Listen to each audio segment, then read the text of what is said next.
तो चलिए, जब हमने अपने सारे व्यूअर्स को बता ही दिया है कि हमारा टॉपिक और हमारा उद्देश्य क्या है इस चैनल को लॉन्च करने से पहले, इस लॉन्च करने के लिए, तो थोड़ी गंभीर बातें की जाए, थोड़ा लोगों को अवगत किया जाए।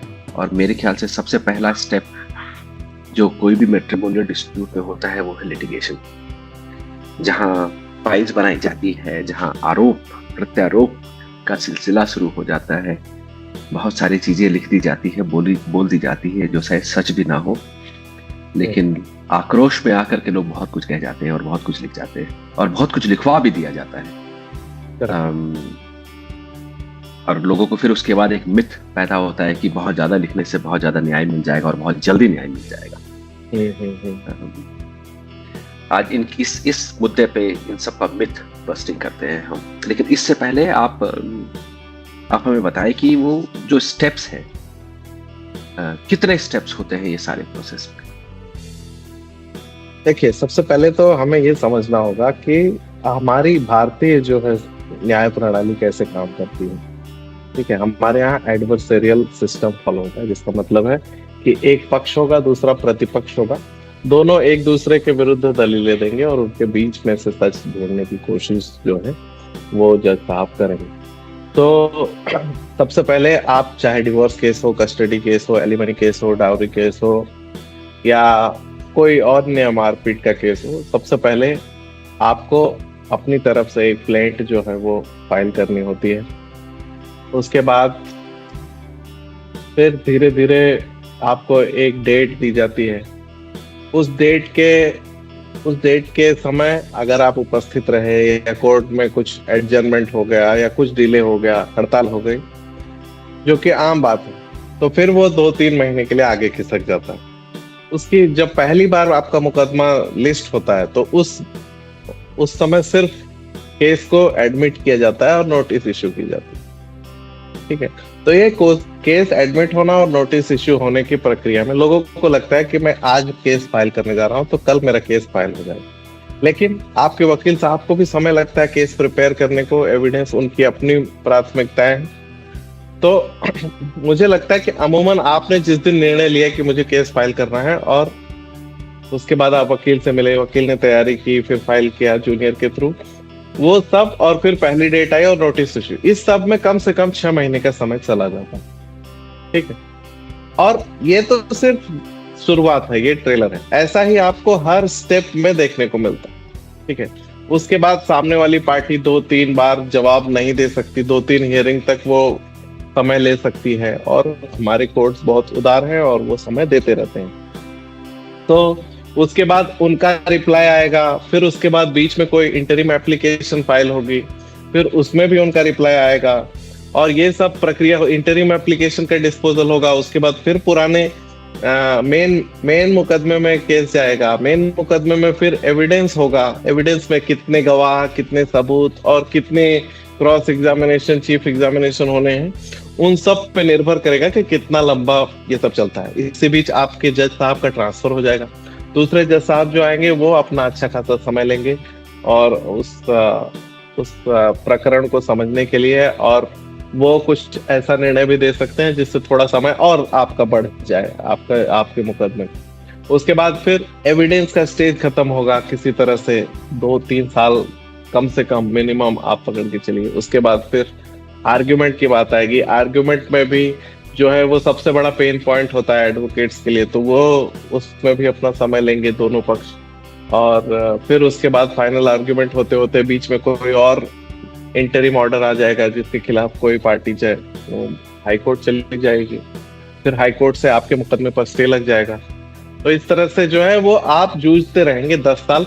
जब भी आपकी तारीख होगी, अगली तारीख, पहले तो आप क्योंकि उस केस में मानसिक और भावनात्मक रूप से जो है बहुत ज्यादा इन्वेस्टेड है, बहुत ज्यादा एंग्जाइटी, आशा निराशा और उम्मीद लगाए बैठे हैं, तो उस वजह से आपका तो भारीपन बढ़ता ही जाएगा। साथ ही साथ जब उस डेट पर आपको पता चलेगा कि कुछ नहीं हुआ, तो वो जो निराशा होती है, जो हताशा होती है, जो एक तरह का अवसाद, जो डिप्रेशन जो आपको घेर लेता है, उससे लड़ना मुझे लगता है मुकदमे से भी लड़ने से बड़ा चैलेंज होता है। आप अगर गौर से सोचे तो देखिए कि कोई भी वकील अपने पर्सनल केसेस में क्यों नहीं ज्यादा पचड़ों में पड़ता? क्योंकि वो अगर करने जाए तो उसे भी उतना ही अवसाद और उतनी ही समस्याओं और उलझनों को झेलना पड़ेगा जितना एक लिटिगेंट को झेलना पड़ेगा। आपने तो बहुत सारी यादें ताजा कर दी कि जिस दिन हमने डिसीजन लिया, और एक्चुअली डिसीजन भी नहीं लिया, जिस दिन हमें नोटिस आया अपने डाइवोर्स की, जो तारीख जो नोटिस आया और जो हमें अपियर होना था उसके बीच में 3 महीने का टाइम था। वो 3 महीने का टाइम में हम काफी तेजी थे कि हमें लॉयर खोजना है, लॉयर से बात करनी है। हमें कोई आइडिया नहीं कि पहले दिन क्या होगा, क्या करना है। इस बीच लॉयर ने हमें कह दिया कि हमें ये डॉक्यूमेंट रेडी करना है, हमें रिप्लाई करना है, हमें एक एक पॉइंट का आंसर देना है, जो आप सोचते रह जाएंगे। और बहुत सारे ऐसे इंजालात हैं जो कि कभी हुए ही नहीं। बहुत सारे इंसिडेंट्स हैं जो कभी एग्जिस्ट ही नहीं करते थे, लेकिन ऐड कर दिया गया। पहले गुस्सा आया, फिर समझ में आया कि नहीं ठीक है, ये तो नॉर्मल है, लोग यहाँ पे ऐड करते हैं। लोग नहीं ऐड करते, लॉयर्स ऐड करवा देते हैं। उसके बाद हमें ये नहीं पता था कि हमें पहले दिन कोर्ट जाना है। अब ऐसा लगा कि हम कभी कोर्ट गए नहीं, तो जाते जाते सबसे पहले देखा कि 100 केसेस लिस्टेड है, और हमने कहा 6 घंटे में 100 केसेस पूरे हो कैसे सकते हैं। जब हम अंदर गए तो हमें रियलाइज हुआ कि ये केसेस नहीं है, तो नंबर कॉल के 1 2 3 4 5 6 7 8 9 10। हमारा नंबर कुछ था 55 आ गया पहले 10 मिनट के अंदर। हमने बोला वाह। पता चला कि 10 मिनट के अंदर जब हमारा नंबर आया तो हमें सिर्फ साइन करना था, और हमें बोला था कि सनी देओल की तरह अगली तारीख थी वो अगले 3 महीने के बाद। अब उस तारीख से अगले 3 महीने के बाद का इंतजार का समय बहुत ही लंबा। दिक्कत यह है कि हमें यही नहीं पता कि आज और 3 महीने के बाद में करना कुछ नहीं था। 3 महीने के बाद हम अपने डॉक्यूमेंट्स इकट्ठा करते गए। हम भी बोल रहे हैं कि हम भी प्रूफ सबमिट करेंगे, हम भी काउंटर एलिगेशंस लगाएंगे, एलिगेशंस पे एलिगेशंस लगाएंगे, डॉक्यूमेंट्स पे डॉक्यूमेंट्स क्रिएट करेंगे। और हम अपने लॉयर्स को फोन करके परेशान करते रहे कि क्या ये डॉक्यूमेंट वैलिड है, क्या ये एविडेंस वैलिड है, क्या वो एविडेंस वैलिड है। पता ये चला कि कोई भी एविडेंस है अच्छा है, लेकिन मैट्रिमोनियल डिस्प्यूट्स पे कितने एविडेंसेस लगाएंगे। At the end of the day यदि आप दोनों ने डिसाइड कर लिया तो मूव ऑन ही करना है। अब बात यह है कि कितने आराम से मूव ऑन करना है, पैसे दे के मूव ऑन करना है, पैसे नहीं दे के मूव ऑन करना है। और इन सब में आपने एक बहुत ही इंटरेस्टिंग बात कही कि हमें लगा कि जो हमारा जज है वो हमारे साथ रहेगा जब तक हमारा केस चलते रहेगा। हमें क्या पता था कि 1 साल के बाद जब जज को सब कुछ समझ में आया तब तक जज का तबादला हो चुका है, जज कहीं और चले गए हैं, हम वहीं के वहीं खड़े। उसके बाद कई सारी तारीखें ऐसी हुई कि हमें लगा कि आज तो हमें न्याय मिल जाएगा। न्याय तो छोड़िए, जज साहब ही नहीं आए। जज साहब छुट्टी पे थे, हम वहां पे जाकर के खड़े हो गए और पता चला कि आज तो नहीं आ रहे। अब नहीं आ रहे हैं तो अगले डेट का इंतजार करेंगे। और इन सारे चीजों में करते करते जब एक इवेंचुअल कस्टडी केस जब हम फाइट कर रहे थे तो हमें विजिटेशन मिला। वो मिलते मिलते 1 साल हो गया। दिवाली के फटाके लाए, घर पे रह गए, ना फटाके फूटे, ना दिल खुश हुआ, एक उदासी सी रही क्योंकि एक उम्मीद थी कि हम मिल पाएंगे। ना मुलाकात हुई, ना त्योहार मना। इंतजार रहा अगली तारीख का।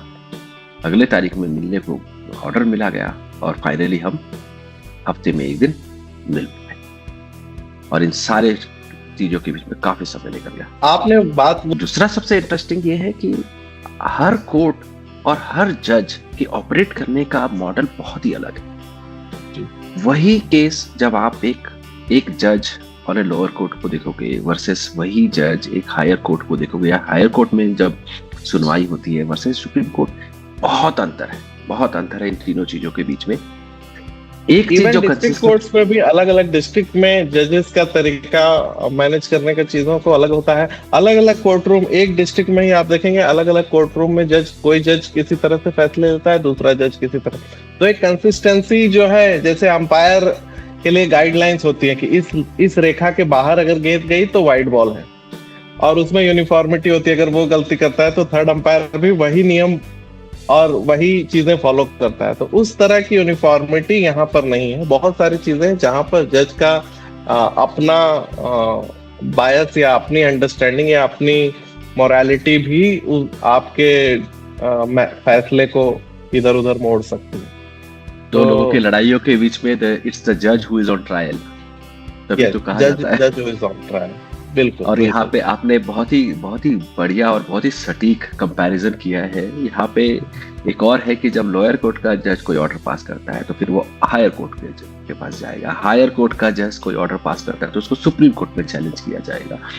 और हर कोर्ट में अपने यार्डस्टिक होते हैं, अपने तरीके होते हैं उस ऑर्डर को विजिट करने का, रीविजिट करने का, मॉडिफाई करने का, या कोई चेंज ना लाने का। अब क्योंकि इसमें इंसान इन्वॉल्व है, ना ही ये गेम क्रिकेट का है जहाँ पे आप गाइडलाइंस बना सकते हैं। हर सिचुएशन अलग है, हर हर लोगों की सोच अलग है, उस समय की सोच अलग है, जो आपके लॉयर ने जिस तरह से तथ्य प्रेजेंट किए वो अलग है, अपोजिट पार्टी ने जो क्लेम्स किए वो अलग है, सर्कमस्टांसेस अलग है, इसलिए गाइडलाइंस बनाना भी बहुत मुश्किल है। और यही एक कारण है कि समय जो है वो बहुत ज्यादा लगता है। हो सकता है समय कम लगे, लेकिन समय कम लगने के लिए मेरे ख्याल से आपका सही टाइम पे होना, हर डेट पे होना, दोनों लॉयर्स का होना, राइटफुली फाइट करने का होना, इंटीग्रिटी इंटैक्ट होना, intent to close the case होना, बहुत बहुत सारी चीजों का एक साथ मिलाप हो, तब हो सकता है कि आपको जल्दी छुटकारा मिले, जो जल्दी शायद 6 महीने 1 साल से कम ना हो। जो हमारे चर्चा हो रही थी उस पे मुझे एक निदा फाजली का शेर याद आ गया कि बिल्कुल, कोशिश भी कर, उम्मीद भी रख, रास्ता भी चुन, फिर इसके बाद थोड़ा मुकद्दर तलाश कर।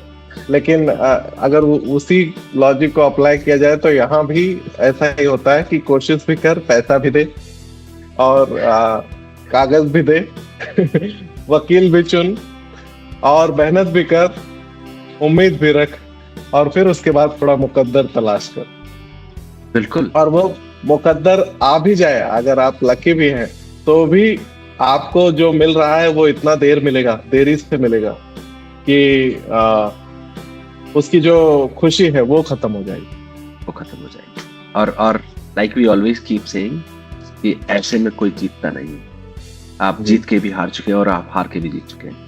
जी या सेगवे है हमारे अगले एपिसोड के लिए, जो कहते हैं कि myth busting in a mediation may be the fastest to exit, जिसके बारे में हम बात करेंगे। लेकिन उससे पहले कुछ और मिथक हम तोड़ेंगे, जैसे रिलेशनशिप को लेकर और फाइनेंशियल एस्पेक्ट, जो लिटिगेशन में खर्चा जो है उस पे एक अलग मुझे लगता है एपिसोड की जरूरत है, जिसमें हम खर्चों पे जो है वो चर्चा जरूर करेंगे, क्योंकि उसके भी कई आयाम हैं और वो भी आपको सोच समझकर फैसला लेने की जरूरत है। तो जैसे हम हमेशा कहते हैं, हाँ, लाइक, सब्सक्राइब और अपने फीडबैक्स हमें भेजते रहिए।